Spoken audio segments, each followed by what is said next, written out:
Entonces, el desánimo, ¿qué es el desánimo? ¿Qué entendemos como desánimo? ¿O cómo podemos describir al desánimo? Cuando ya no tienes ganas ¿de qué? De seguir adelante.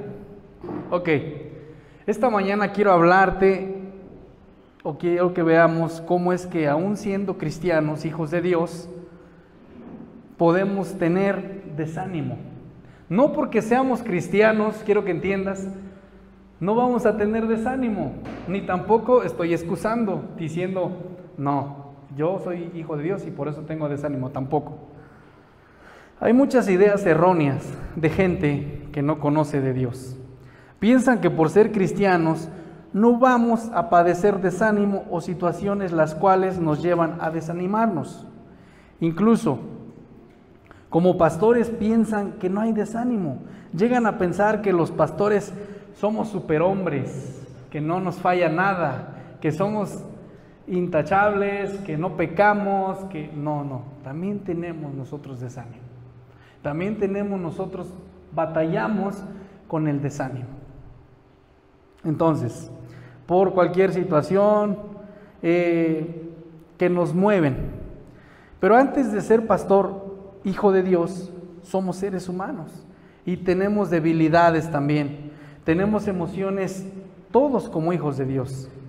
Ahora, ya vimos cómo podemos describir al desánimo.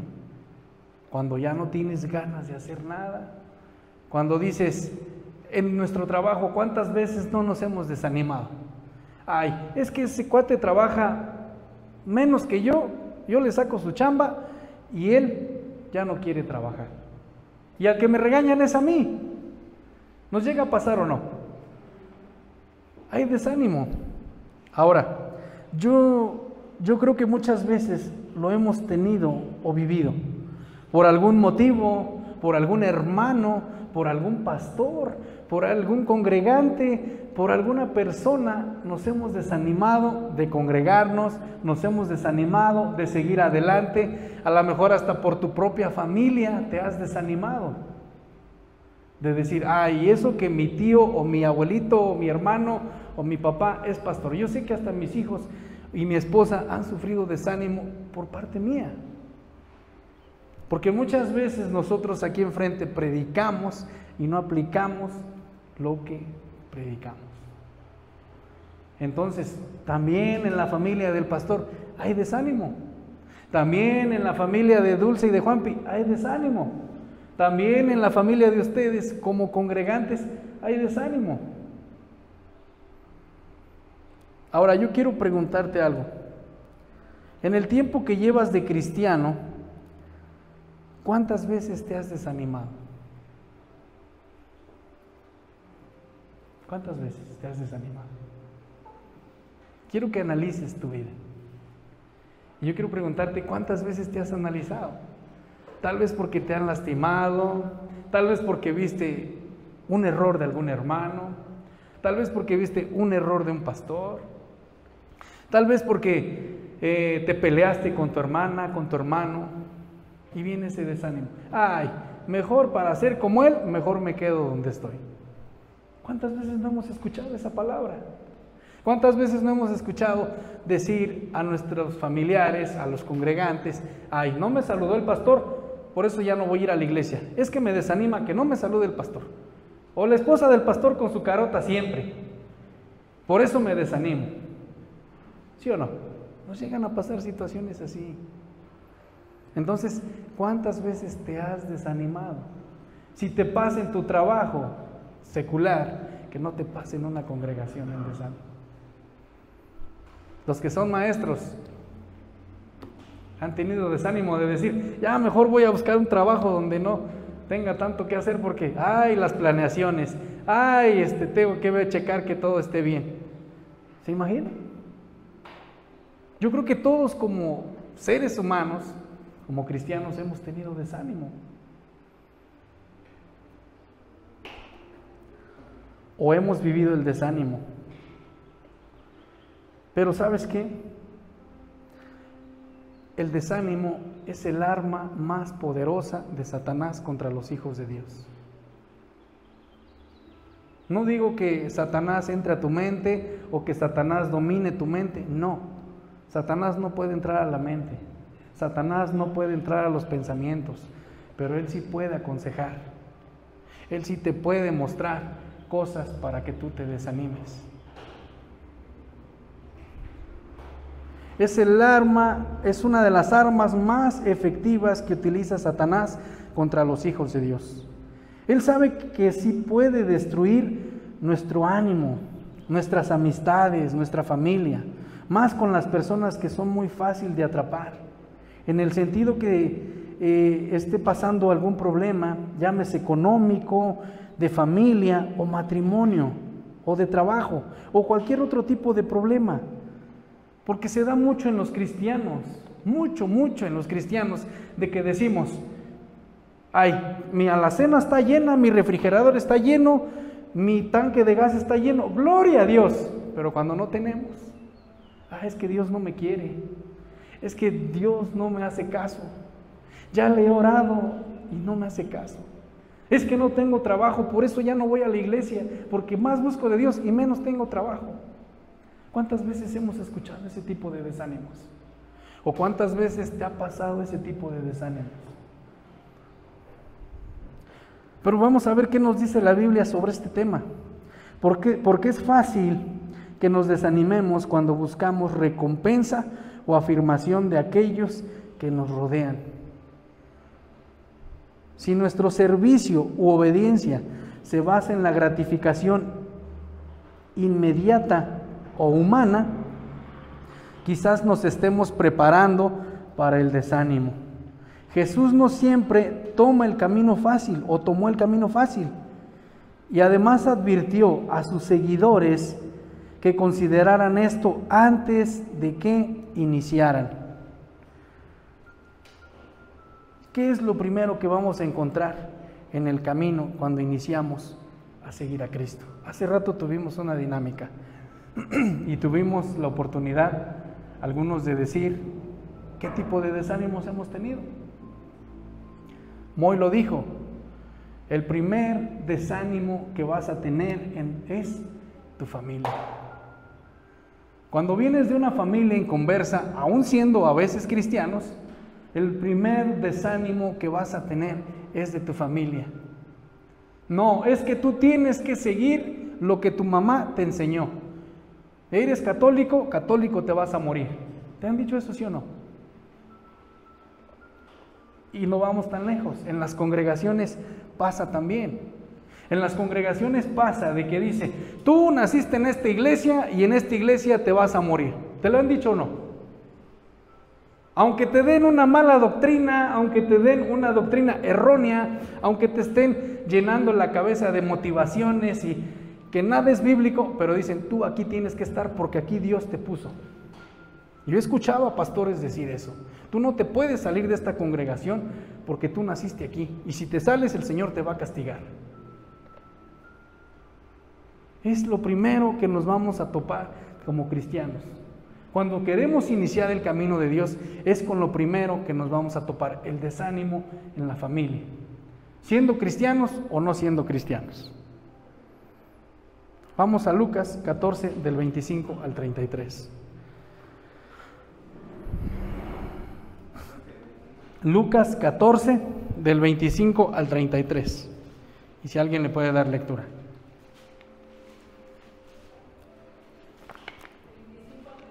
Ajá.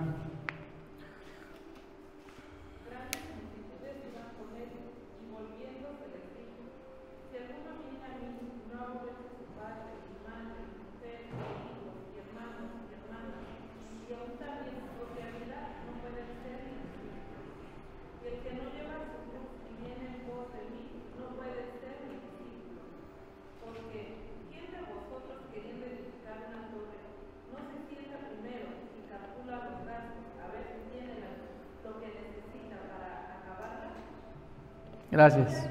Ajá, bueno, sí. No sea que después que haya puesto el cimiento y pueda acabarla, todos los que vean comiencen a hacer burla de él, diciendo,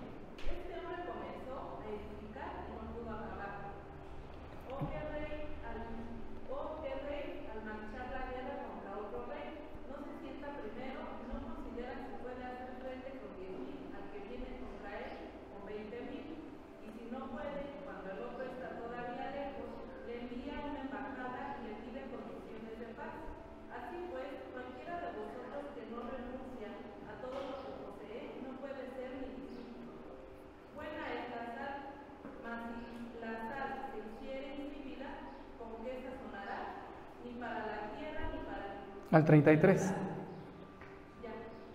Ok. Gracias. Ahora bien, hermanos, cuando ya hemos contado el costo del discipulado, tenemos más fortalezas para afrontar las batallas por venir, porque no somos tan fácilmente desanimados cuando las cosas no salen como queremos, porque sabemos que la batalla es de Dios. Ahora, vamos a entender este versículo de la Biblia. Debemos de tomar este versículo en el contexto del capítulo, lo que nos dice Lucas 14 del 25 al 33. Jesús está enseñando a sus discípulos y como buen maestro hace pensar a sus estudiantes. En este caso comienza con una declaración de verdad que es fácil de entender. Luego la declaración con una metáfora. La declaración del versículo de la verdad de Lucas 14:26 dice: si alguno viene a mí y no aborrece a su padre y madre y mujer e hijos y hermanos y hermanas, aún también su propia vida, no puede ser mi discípulo. Pareciera que si no odiamos a nuestra familia, no podemos ser discípulos de Jesús. Podemos entenderlo esto. Si alguno no aborrece, ¿qué entendemos por aborrecer? ¿Qué entendemos por aborrecer?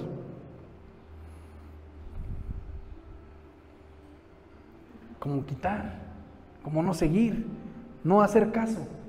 Jesús no está diciendo odia a tu familia, Él no está diciendo eso.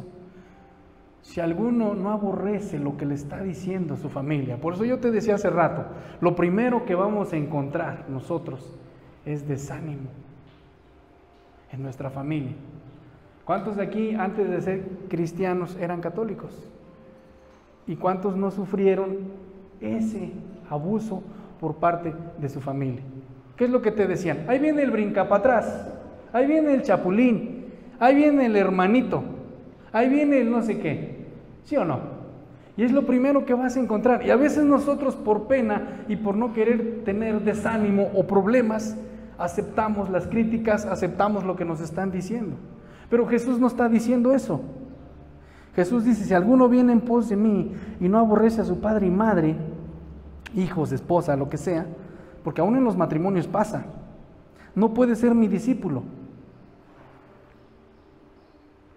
Entonces Jesús no está diciendo eso. Después de la declaración de que debemos odiar a nuestro padre, madre, Jesús relata una metáfora sobre un hombre que construye una casa sin contar primero el costo. Y eso lo podemos encontrar en Lucas 14 del 28 al 30. El hombre descubre que no puede llevar a cabo lo que se propuso hacer. Deja la casa sin terminar porque no puede pagar lo que se requiere. La ilustración de Jesús ayuda a explicar su difícil declaración de odiar a nuestra madre y padre, es decir, debemos calcular el costo de ser un discípulo de Cristo. ¿Qué quiere decir discípulo? ¿Cómo? Seguidor de Cristo.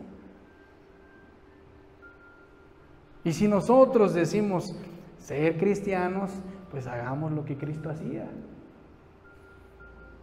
Entonces, debemos de calcular el costo de ser un discípulo. Hay un costo y ese es el punto del pasaje. El punto no es que debemos ser insensibles con nuestro padre, con nuestra mamá, con nuestros hijos, solo que debemos amarlo más que a Él. Debemos de amar más a Dios que a nuestros padres, que a nuestra esposa, que a nuestros hijos, que a todo. A esto se refiere, no abandonarlos, no hacer caso de la familia que nos desanime o nos haga comentarios porque son de otra religión o de otro pensar. Y nos ha pasado a todos. Ahora vamos de nuevo a Santiago 1 del 2 al 4.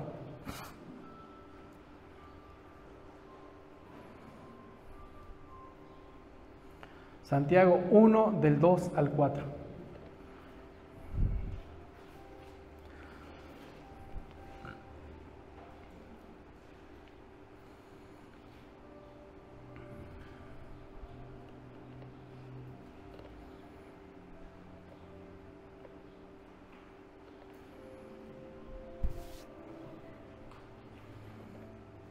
Santiago 1, del 2 al 4.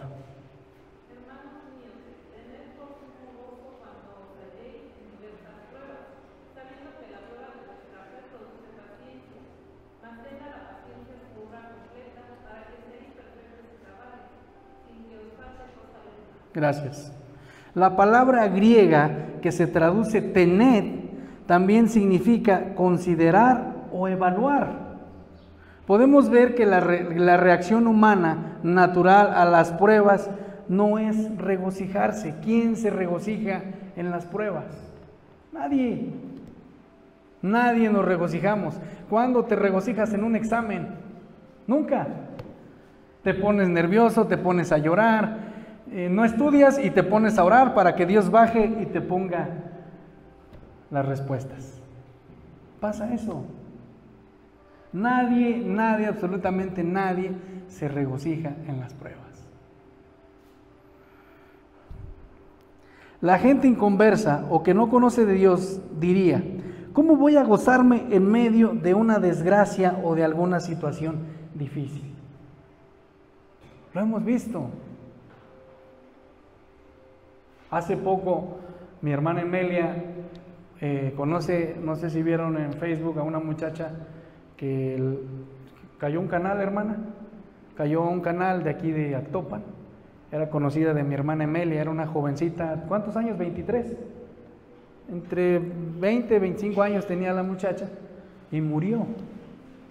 Y la hermana me comentaba aquí, dice, es que no se explican qué pasó, conocen a la persona que tuvo la culpa para que se fuera, y esa persona era cristiana también, pero los papás no querían hacer nada legal. O sea, nada legal en el sentido de que demandar a la persona, porque era cristiana. Dicen, pero lo tienen que hacer porque es algo legal. ¿Cómo actuarías tú en una situación así? ¿Le darías gracias a Dios o te desanimas? Porque hay muchos cristianos que en lugar de que nos fortalezca esa prueba, en lugar de que nos fortalezca esa situación, nos desanimamos. Entonces, ¿sí estamos entendiendo lo que les quiero decir? Porque la gente inconversa actúa de esa manera.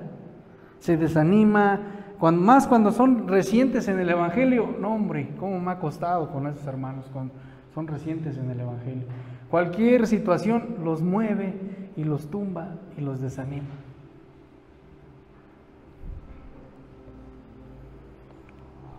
Por esas razones el creyente, o sea los hijos de Dios, como tú y como yo, debemos hacer un compromiso consciente para afrontar el gozo en cualquier desánimo o cualquier lucha o cualquier situación que parezca que no debemos de hacerlo.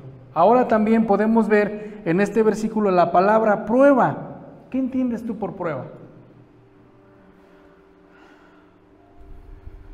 ¿O qué entiendes como prueba?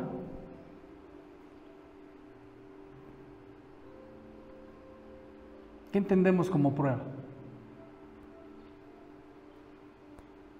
Es como, por ejemplo, los maestros les hacen un examen para subir de nivel. Eso es una prueba. A los jóvenes se les hace un examen en la escuela para sus calificaciones. Es una prueba.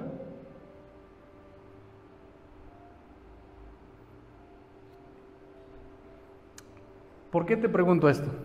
Porque muchas veces decimos prueba a situaciones que nosotros mismos propiciamos, cuando no es así. Todos como cristianos tenemos luchas y pruebas, pero la gran diferencia entre lucha y prueba es grande. El error más grande de un cristiano es de que le llamemos prueba a algo que nosotros mismos provocamos.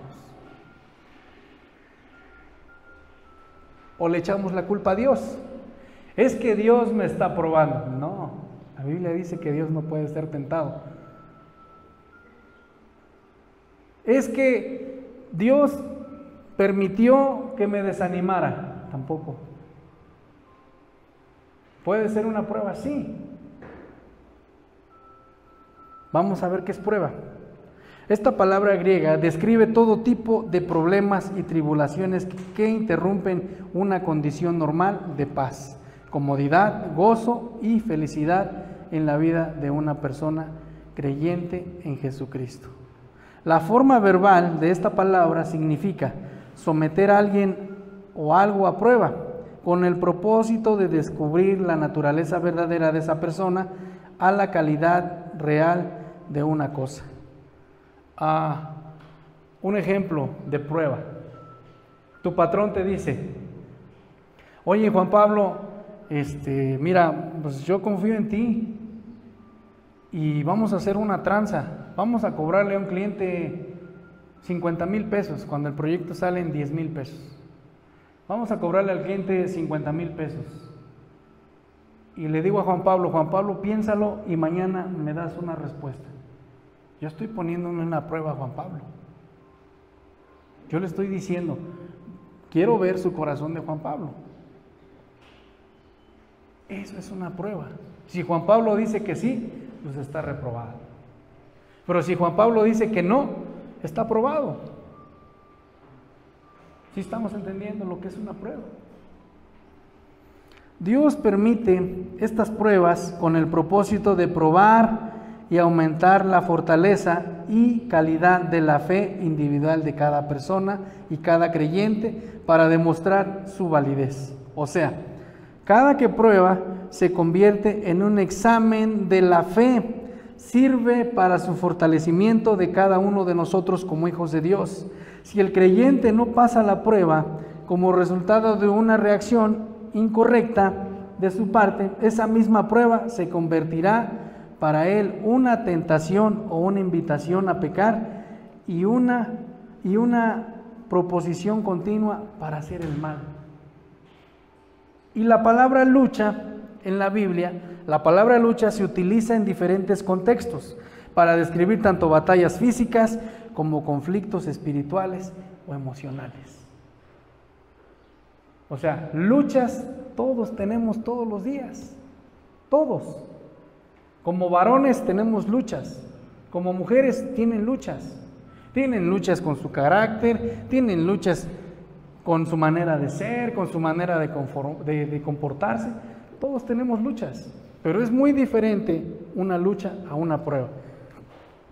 En un sentido más figurado, la lucha puede referirse a las dificultades personales todos los días de nuestra vida, los desafíos espirituales o las tentaciones que enfrenta una persona en su vida diaria.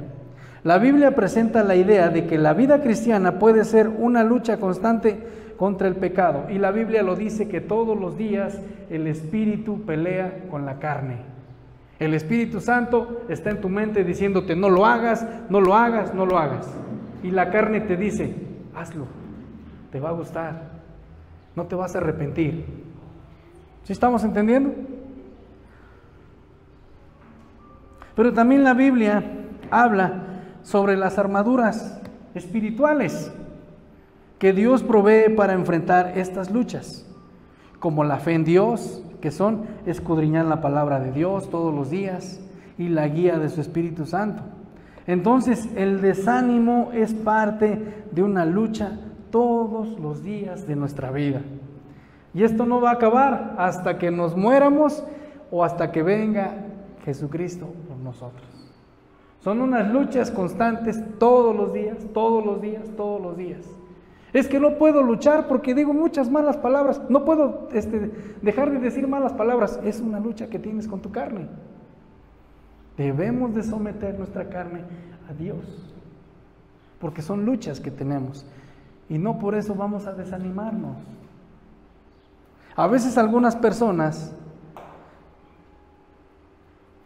es todos los días, por cierta enfermedad, en algunas personas por ser muy sensibles a cualquier cosa, pero eso no es motivo para estar desanimado todos los días de tu vida. Ahora podemos ver en la palabra de Dios, la carta a los Filipenses, Pablo nos muestra cómo es que él pudo haber tenido muchos desánimos. Si nos damos cuenta, los Filipenses hablan más sobre las luchas que tuvo Pablo. Pablo estuvo encarcelado, tuvo muchas luchas, apedreado. ¿Te imaginas, Pablo? Pero él no se quejaba, no renegaba. Entonces, quiero que entendamos esto. Desde el versículo 1, ¿cómo es que Pablo tuvo gozo en el sufrimiento? Pablo se gozaba en Dios en todo lo que hacía. Todo lo que él hacía era conforme a la voluntad de Dios. Sí, tuvo luchas como todos nosotros hoy en día. Ahora, muchos cristianos están desanimados porque no tienen dinero, porque no tienen trabajo. Lo peor de todo es que sus circunstancias económicas influyen en sus decisiones para servir a Dios. Me he topado con cientos de cristianos que su economía influye para servir a Dios. Y he escuchado cristianos que dicen, si tuviera mucho dinero, si me ganara la lotería, he escuchado muchos cristianos, apoyaría en el Evangelio y haría esto y haría el otro. No lo haces, hermano, no lo haces.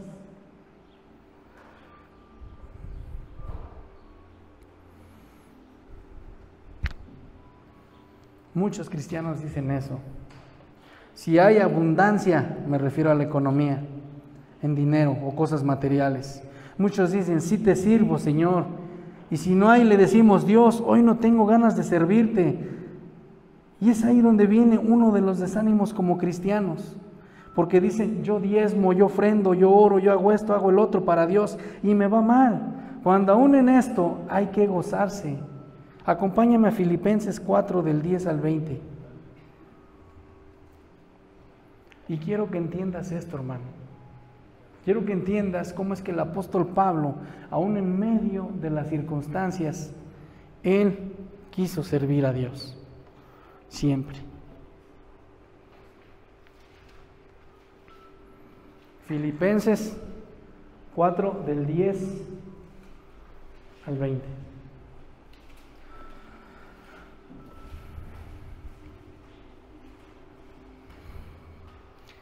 Y quiero que entendamos este versículo porque es muy mal interpretado. Es uno de los versículos más mal interpretados de la Biblia. Si alguien le puede dar lectura. Que lo lea fuerte.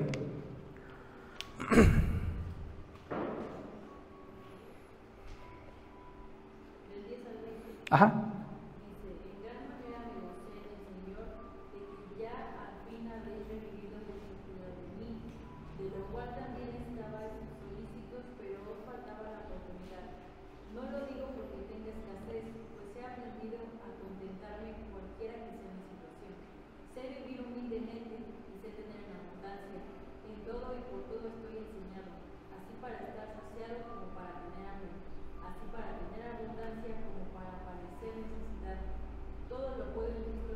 Hasta ahí tantito.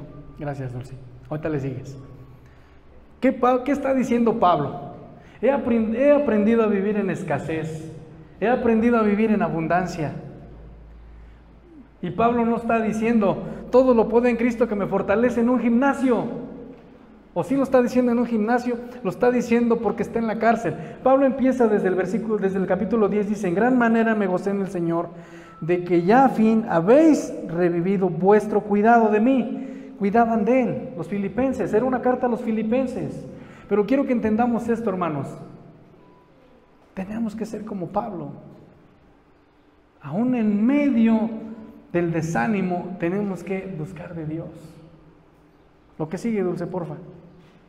Sin embargo, bien hicisteis en participar conmigo en mi tribulación, y sabéis también vosotros, oh filipenses, que al principio de la predicación del Evangelio, cuando partí de Macedonia, ninguna iglesia participó conmigo en la soledad de recibir, sino vosotros solos. Hasta ahí tantito. Dice, y sabéis también vosotros, oh filipenses, que al principio de la predicación del Evangelio, cuando partí de Macedonia, ninguna iglesia participó conmigo. O sea, las iglesias no lo apoyaban. Las iglesias no lo apoyaban y aún así nosotros a veces como pastor nos desanimamos porque no hay apoyo de la congregación. Pero Pablo no dijo, ay no, váyanse a volar, yo ya no quiero servir. No, Pablo siguió diciendo, dice, conmigo recibí, sino de vosotros, de ellos solos. Lo que sigue, Dulce. Pues aún a Tesalónica me enviaste una y otra vez para mis necesidades. No es que busque dádivas, sino que busco fruto que abunde en vuestra cuenta. Pero todo lo he recibido y tengo abundancia, estoy lleno, habiendo recibido de Epafrodito lo que enviasteis, olor fragante, sacrificio acepto, agradable a Dios. Y Dios pues suplirá todo lo que os falta conforme a sus riquezas en gloria en Cristo Jesús. Al Dios y Padre nuestro sea la gloria por los siglos de los siglos. Gracias. ¿Te das cuenta cómo es impresionante lo que dice desde el versículo 19? Mi Dios pues suplirá todo lo que os falte conforme a sus riquezas en Cristo Jesús. Pablo no estaba renegando. Pablo no dijo, ay, estoy sufriendo, ya no quiero servir a Dios, ya no quiero congregarme, ya no quiero hacer esto. Pablo no estaba diciendo eso. Pablo estaba diciendo, mi Dios pues suplirá todo, al Dios Padre nuestra sea la gloria por los siglos de los siglos. Aún Pablo se regocijaba en medio de esa situación que le estaba pasando, del desánimo. ¿Tú crees que Pablo no estaba desanimado? Si a veces nosotros nos desanimamos porque no hay para la leche, porque no hay para la gasolina, porque no hay para dar de comer, nos desanimamos. Ahora podemos ver en la palabra de Dios que Pablo dijo en 1 Corintios 11:1, sed imitadores de mí como yo lo soy de Cristo. ¿Nos damos cuenta? O sea, ¿a qué punto hemos llegado como cristianos para llegar a desanimarnos? ¿Cuánto tiempo tienes en el Evangelio, hermano? Tengo 30 años. Pues quítate porque estás estorbando. ¿De verdad? Soy cristiano de cuna y soy bien obediente a Dios. No, a ver, dime los 10 mandamientos, no me los sé. Entonces, ¿qué obedeces a Dios? ¿Estamos entendiendo? No se trata cuánto conozcas de la Biblia, se trata cuánto aplicas de la Biblia en tu vida, aún en medio del desánimo, de las circunstancias. Entonces podemos entender que Pablo podía disfrutar de la vida porque le veía desde la perspectiva de Dios, él la veía desde esa perspectiva. Pablo se concentró en lo que él tenía que hacer, no en lo que él parecía que había de tener. Pablo tenía sus prioridades definidas y estaba agradecido por todo lo que Dios había dado, lo que Dios le había dado. Muchas personas se dejan de congregar, que porque el hermano ya lo vio mal, que porque el cristiano, que porque los de la alabanza se salen a comer, que porque no cantan bien, que porque no pasa el otro. Y quiero ponerles un ejemplo. Juanpi siempre me hace burla con ese ejemplo, pero quiero ponerles un ejemplo bien claro. Dice que había una vez un hermano que se quería ir de la congregación. Y el pastor le dijo, ok, sí te vas a ir de la congregación. Pero quiero que me digas por qué te quieres ir. Ah, es que la hermana siempre está comiendo allá atrás. Los de la alabanza siempre se bajan cuando acaban de cantar. Los niños siempre están haciendo ruido. El hermano de los sugieres ni me hace caso. El pastor ni me saluda. Dice, ok, dice, sí te vas a ir, dice. Pero antes de que te vayas, quiero ponerte algo a hacer. Y le dijo, sí, dice, vas a llenar un vaso lleno de agua hasta el tope y le vas a dar vuelta por toda la iglesia, por dentro, por fuera, sin que derrames ni una sola gota de agua. Y el hermano dijo, adelante, y después de eso te vas si quieres. Ok, dice que agarró el hermano, llenó su vaso de agua y se fue por toda la iglesia, pasó donde estaba la hermana que lo criticaba, pasó cerca de la alabanza, pasó cerca de los niños. Y con tal de no tirar una gota de agua, él siguió adelante. Ya llegó con el pastor. Pastor, aquí está mi vaso de agua. Ya me voy. Se lo dejo. No, hermano, espérate. Quiero preguntarte si en ese tiempo que transcurriste, viste a la hermana que te criticaba, viste a los niños que te fastidiaban, viste a los de la alabanza. No. ¿Y sabes por qué? ¿Por qué? Porque tu mirada estaba puesta en el vaso.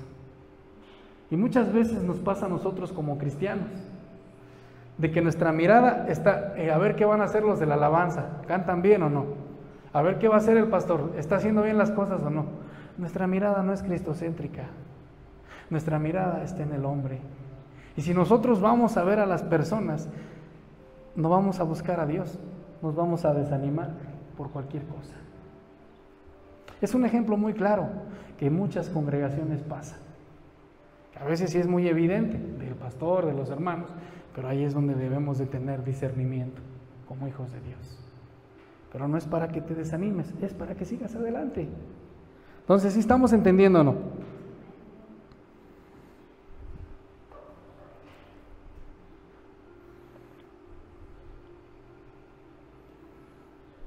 Entonces Pablo, él estaba diciendo, yo quiero estar bien con Dios, porque Dios suplirá todo.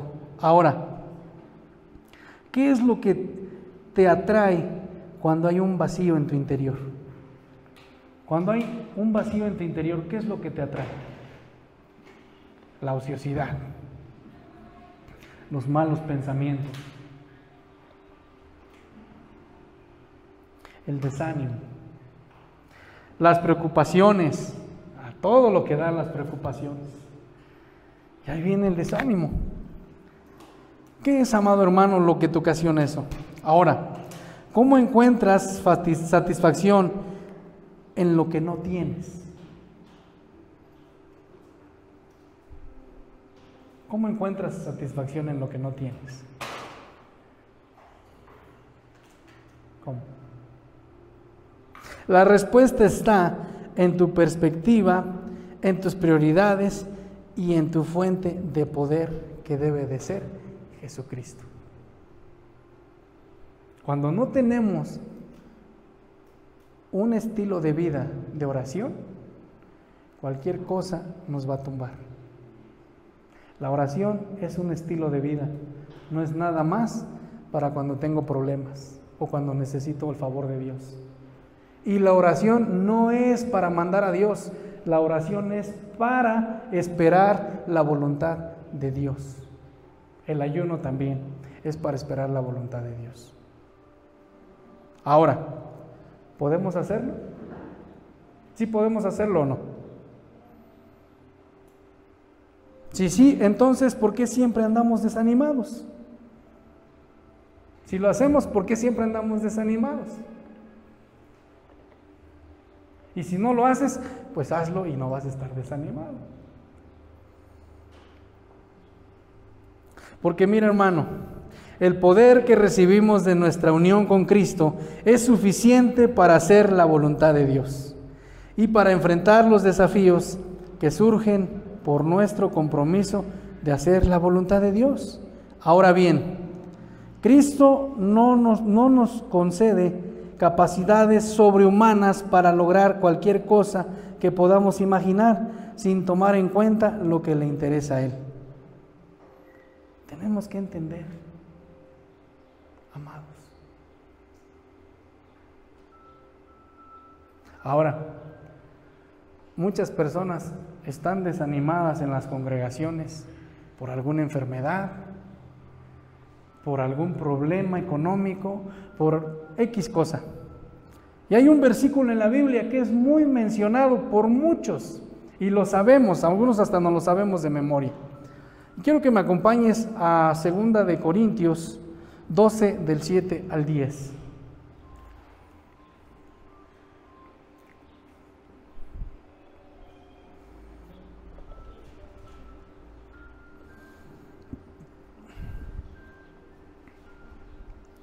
Segunda de Corintios 12, del 7 al 10.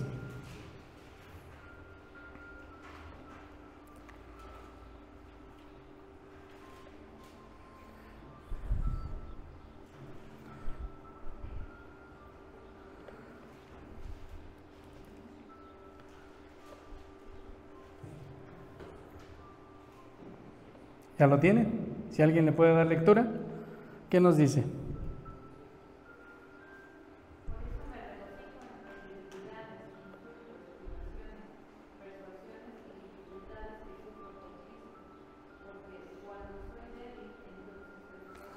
Del 7 al 10.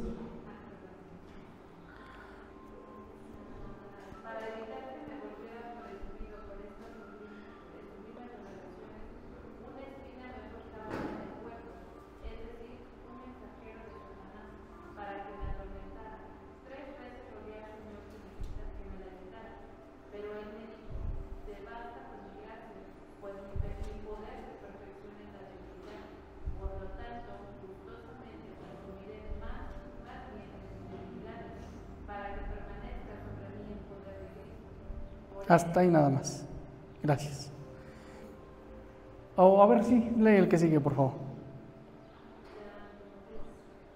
Por eso me regocijo en debilidades, insultos, privaciones, persuasiones y dificultades que Jesús con Cristo, porque cuando soy débil, entonces soy fuerte. Amén. Dice la otra, ¿qué versión es, Pau?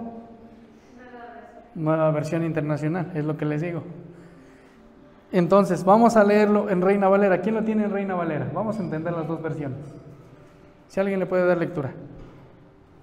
Para que la grandeza de las revelaciones no me exaltara, me fue dado una acción carne, un mensajero de Satanás que me abofetee para que no me enaltezca, respecto a lo cual 3 veces he rogado al Señor que lo quite de mí, y me ha dicho: bástate de mi gracia, porque mi poder se perfecciona en la debilidad.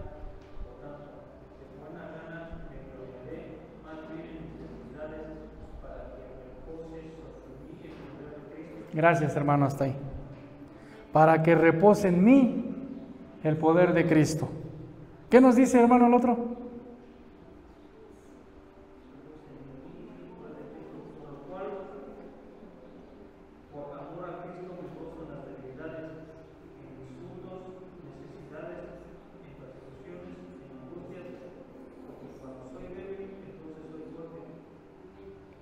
Hasta ahí, hermano, gracias. Porque cuando soy débil, soy fuerte. Jesús, son palabras de Jesús las que le dijo a Pablo: bástate mi gracia. Nos debe de bastar la gracia de Dios. No desanimarnos por lo que nos diga nuestra familia, no desanimarnos por lo que nos diga el hermano, no desanimarnos por lo que nos hagan. Bástate mi gracia. El aguijón en la carne de Pablo ha sido objeto de muchas especulaciones e interpretaciones a lo largo de los siglos por teólogos, eruditos, pastores. Las interpretaciones varían y algunas de las más comunes son, porque la Biblia no dice en sí qué es lo que Pablo era, lo que tenía, cuál era el aguijón de Pablo. Algunos hermanos dicen que era una enfermedad física. Algunos sugieren que podría haber sido una enfermedad crónica o recurrente, como problemas de visión, epilepsia, malaria o alguna otra condición debilitadamente. Entonces, eso es lo que dicen algunos. Otros dicen una aflicción psicológica o emocional. Otros sugieren que podría haber sido algún tipo de angustia emocional o mental, como la depresión o la ansiedad. Esto lo escuchamos cuando fuimos a un evento de un pastor que vino de Living World, algo así, donde fuimos a ver lo de cómo evangelizar. Fuimos acá en la iglesia bautista y el pastor decía esto: posiblemente el aguijón de Pablo era de que él le atormentaba su mente a las personas que él había matado cuando no era hijo de Dios. Porque si recordamos y nos vamos al contexto histórico, podemos ver cómo es que Pablo era un perseguidor de cristianos, mataba a los cristianos. Entonces, posiblemente se refiere a esto. Otra opción es persecución. Otra interpretación es que el aguijón representa la constante persecución a los problemas que Pablo enfrentaría en su ministerio. Otros dicen que era una tentación persistente. Tentación persistente me refiero a que, si nos damos cuenta en la Biblia, Pablo no se casó, no tuvo pareja. Algunos dicen o piensan que podría haber sido una tentación persistente o alguna lucha interna con el pecado. Algunos hermanos dicen eso. A ciencia cierta no sabemos cuál es el aguijón que tenía Pablo. ¿Sí estamos entendiendo? Entonces, ahora, ¿qué entendemos en este pasaje, amados hermanos? Muchos cristianos tienen un desánimo por alguna enfermedad que ellos mismos buscaron, o algunos abusamos del azúcar. Yo, por ejemplo, tengo diabetes, pero la tengo porque yo me la busqué. Y muchos cristianos dicen, una vez escuché decir un pastor, un hermano, un hijo de pastor, no, dice, mi papá una vez vio al espíritu de diabetes, dice, era como un escorpión y lo traía agarrado de acá atrás. No existe, eso no existe. La diabetes yo me la provoqué, no Dios me la puso. Quiero que entendamos esto. Muchos cristianos tienen desánimo por alguna enfermedad que ellos mismos buscaron y nada más. Son cosas que nosotros mismos propiciamos. No es prueba de Dios, no me lo puso Dios, ni mucho menos el diablo. ¿Sí estamos entendiendo? Las enfermedades, muchas de las veces nosotros no las buscamos. Algunas veces sí vienen de parte de Dios, pero no todas. Ni mucho menos Satanás, porque acuérdense lo que dice en Job, que Satanás no puede hacer nada a los hijos de Dios sin que Dios se lo permita. ¿Sale? El pobre diablo, pues ahora sí que él no sabe ni lo que hace, porque ay, me están echando la culpa de esto. ¿Te imaginas ponerte a platicar con el diablo? ¿Cuántas culpas no le han echado? Pues no inventes. Entonces, ¿estamos entendiendo o no? Algunos abusan del alcohol, por eso les da cirrosis.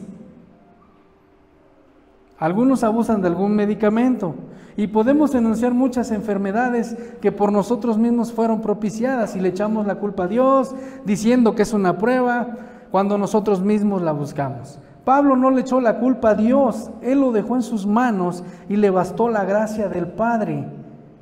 Pero aún hay miles de creyentes en Jesucristo que le dicen que es una prueba o que Dios se lo puso cuando no es así. Hermano, puede que te suceda como Pablo, que tuvo algún aguijón, pero no vamos a llamar aguijón a nuestra desobediencia. No vamos a llamar aguijón a nuestra desobediencia. Este aguijón era un impedimento en su ministerio de Pablo y pidió que fuera removido, pero Dios se negó a hacerlo. Pablo era una persona muy autosuficiente, así que este aguijón debió ser dificultoso para él. Esto lo mantuvo humillado, recordándole su necesidad de mantenerse en contacto directamente con Dios y beneficiar a todos los que estuvieran alrededor de él, por medio de lo que verían que Dios hacía en su vida.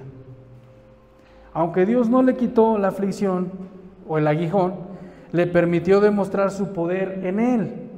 El hecho es que el poder de Dios se muestra en gente débil, que deberíamos darnos valor.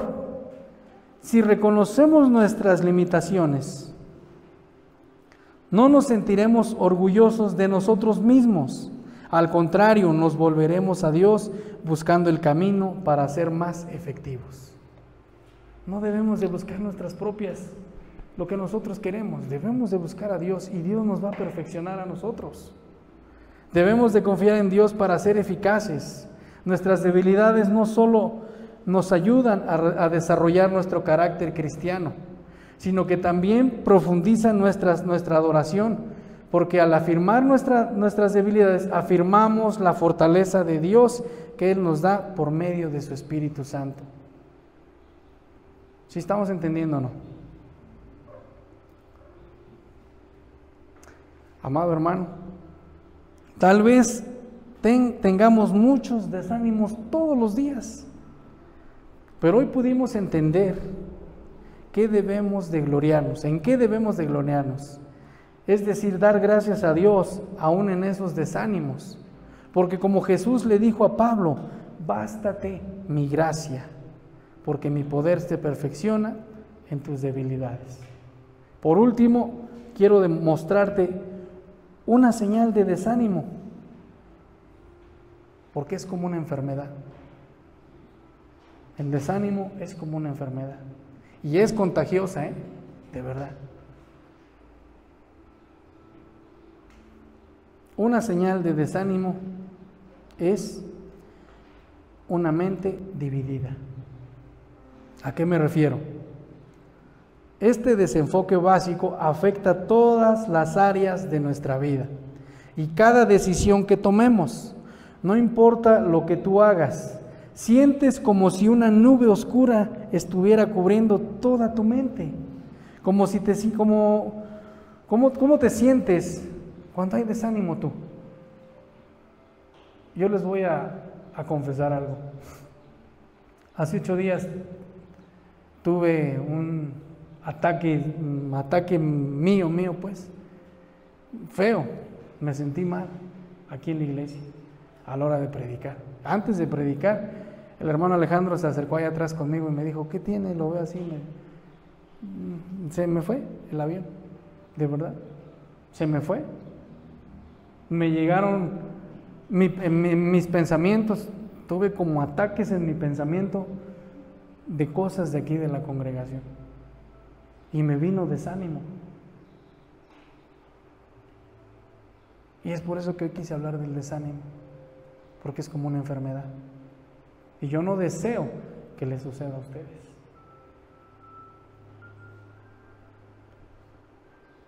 ¿Cómo te sientes tú cuando hay desánimo? ¿Cómo ha estado tu vida cuando hay desánimo?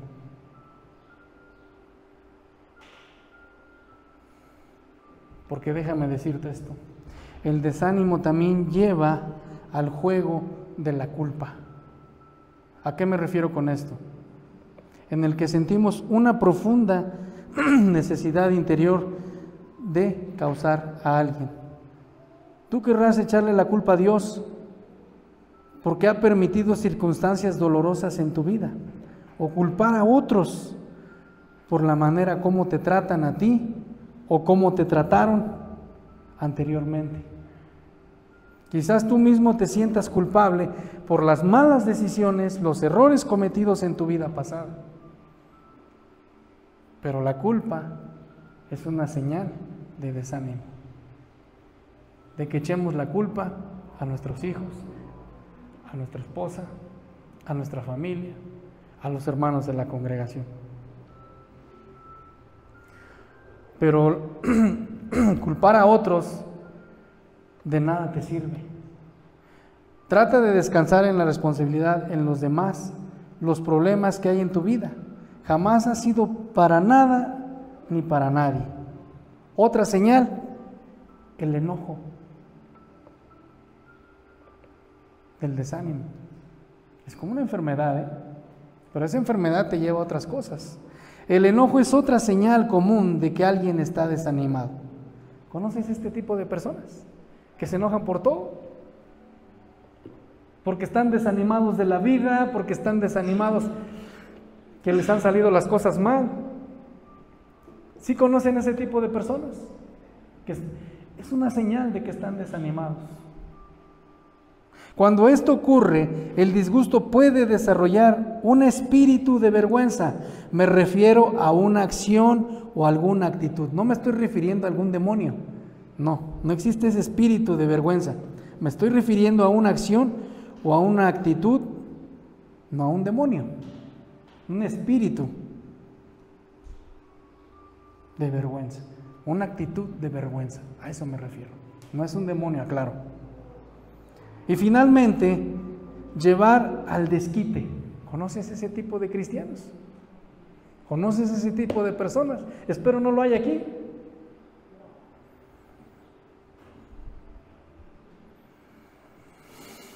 Si tú permites que el enojo crezca sin resolverlo, el mismo enojo se convertirá fácilmente en depresión. Aguas, aguas, hermanos, porque el enojo te lleva a la depresión. Ya casi acabo. En este caso, el resentimiento actúa como un cáncer que se esparce lentamente y destruye toda tu vida. Las conductas antes descritas no son las que uno esperaría de un seguidor de Cristo, ¿verdad? ¿Tú esperas de un cristiano escuchar lo que acabamos de decir? No esperamos eso de un cristiano. ¿O sí? Un cristiano enojón, un cristiano gruñón. Ahí creo que me estoy describiendo. ¿Quisieran ver eso en un cristiano ustedes? No, ¿verdad? Un cristiano amargado, un cristiano... ¿Quieren ver ese tipo de cristianos ustedes? Eso es lo que te lleva el desánimo, a la culpa.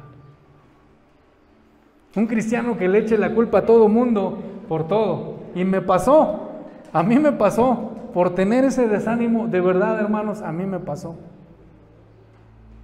Y me ha pasado en mi trabajo. No estoy diciendo que soy un pastor perfecto ni nada, pero nos pasa todo tipo de situaciones. La clave para vencer el desánimo es recordar las promesas de Dios y aplicarlas en nuestras vidas. Ponte de pie.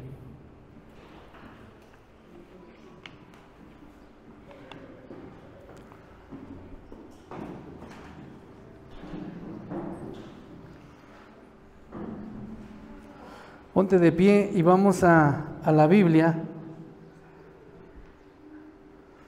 Y vamos a Proverbios 17:22.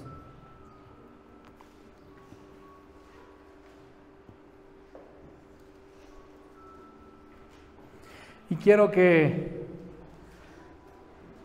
guardes esto en tu corazón. Juanpi, si lo puedes leer en la versión que me lo mandaste.